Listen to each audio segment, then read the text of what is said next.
York has issued a snow squall warning for Passaic County in northeastern New Jersey, northwestern Bergen County in northeastern New Jersey, Orange County in southeastern New York, western Putnam County in southeastern New York, Rockland County in southeastern New York until 2:45 p.m.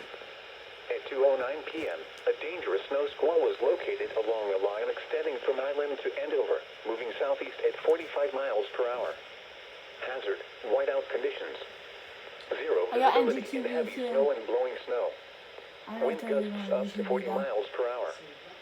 Source, radar indicated. Impact, dangerous life-threatening travel.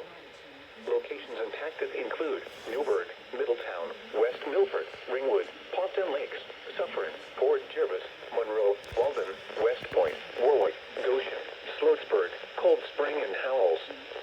Reduce your speed and turn on headlights. During snow squalls, the visibility may suddenly drop to near zero in whiteout conditions. Slow down.